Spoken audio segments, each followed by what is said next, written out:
Hello guys, magandang gabi sa lahat. Ayan, meron po tayong order. Ayan, customer po from Sirawan. Ayan, from Sirawan po. So ito yung ano niya, yung order niya ay yung with internet na package.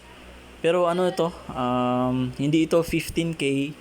Ayan, kasi yung kasama kasi sa package natin ay yung uh, TP-Link 110.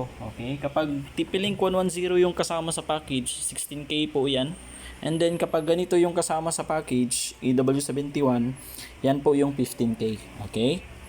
Ayan. Okay, ulitin ko po. Customer ito from Sirawan. Yung order niya po ay yung Piso Wi-Fi plus SIM-based na internet na package. Ayan. So ito yung makukuha ng customer natin na worth 16K na package. So meron siyang TP-Link 110 for ito yung outdoor extender niya. Okay, again po, ulitin ko po, hindi po antenna ang tawag dito.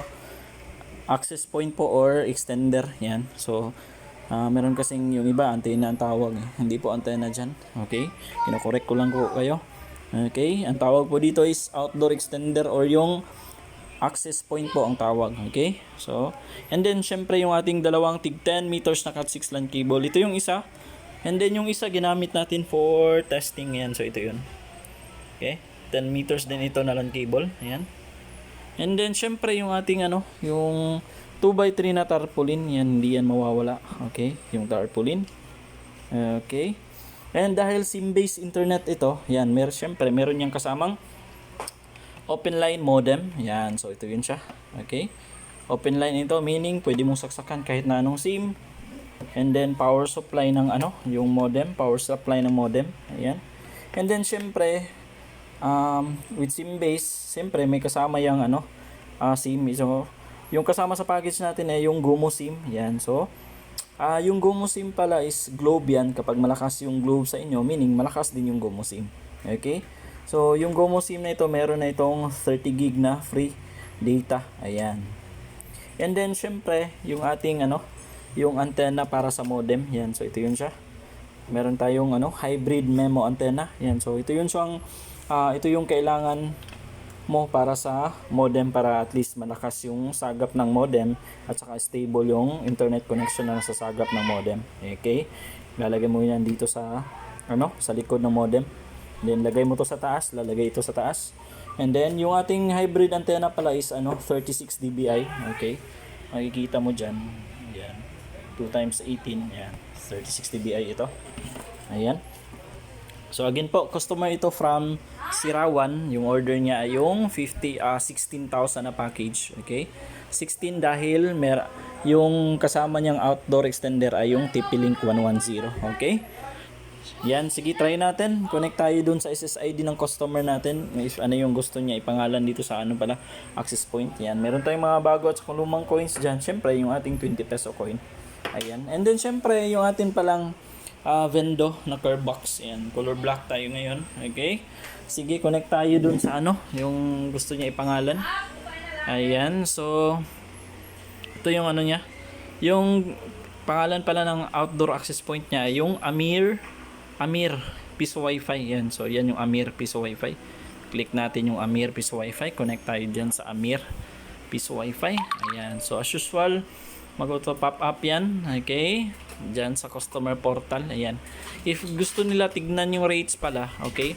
Click natin yung view rates. Ayan. So, may button dyan na view rates. Click natin yung view rates. Ayan. So, ayan. Ito yung default rates. Pero pwede mo yung baguhin if ano yung gusto mong rates para sa piso, para sa 5 pesos. Ayan. Pwede mong baguhin yan sa admin panel mismo ng Vendo. Ayan. So, sige, hulog tayo ng coins. Click natin yung, before sila maghulog ng coins, dapat i-click nila yung insert coin button dyan sa portal. Meron tayong color green dyan. So, click natin yung insert coin. Okay? Ayan. Lang. Ayan. So, hulog ako ng bagong piso. Yung lumang piso. Okay, yung lumang 5 pesos. Yung bagong 5 pesos na Nonagon. Okay, yung bagong 5 pesos na circle. Okay, yung lumang 10 pesos. New and old. Avoid drop. Kailangan You ayusin can ko now lang. start inserting coins. This machine Kailangan accepts pesos. ito, yung lumang 10 pesos. Yan. And old. Hulog tayo ng lumang 10 pesos. You can now Ayan. start inserting coins. And This then yung machine bagong accepts 10 pesos. Fives, tens, new and old.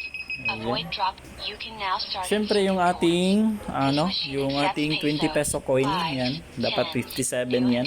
Okay? Avoid drop. You can now start inserting coins. This machine accepts Ayan, pesos, 57. Okay? fives, Click natin yung done new and paying. old. Avoid Kapag drop. nang You ihulog. can now start inserting coins. Ayan. This machine accepts pesos. Ayan, kapag nakita na ito ng customer, you are now logged in, meaning connected ka na sa Vendo. Ayan, so play tayo ng mga videos para makita ng customer natin at makita nyo rin na gumagana yung Vendo natin. Okay, punta tayo sa PeerTuber para wala ng ads, automatically magpi-play yung video. Hindi pala ito sponsor. Okay, ayan. Sige, play natin yan. Ayan. Okay. And then, so, nag-play yung video, then connected tayo sa Amir. Yan, so makikita, no, nag-play yung video. Ayan. Okay, play ulit tayo ng isa. Ayan.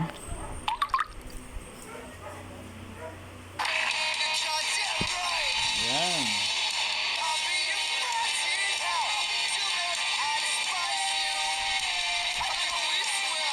Ayan, so makikita nyo, nag-play yung video and then connected tayo sa Amir Piso Wi-Fi. Okay, meaning, okay yung Vendo natin. Gumagana yung Vendo natin. Ayan, so, okay, again po. Ulitin ko po, yung order pala ng customer natin ay, excuse me, ay yung Piso Wi-Fi plus SIM-based internet na package. Ayan, so, meaning SIM-based yan. Kapag SIM-based, ito yung source ng internet connection mo. Ito, lalagyan mo ng kahit anong SIM ba yan, if ano yung gagamitin mo na SIM, if ano yung malakas na SIM sa lugar nyo. Ayan, so yan yung SIM-based internet. Ayan, kahit ganito lang, so, ganito lang yung source ng internet, pwede yan sa Vendo. Okay? Again po, customer ito from Sirawan. Yan, so ito yung order niya. Okay? Piso Wi-Fi plus SIM-based internet na package. Okay? And then, gusto niyo po pala mag-order or gusto niyo mag-tanong if ano yung mga details, complete details ng mga packages ko.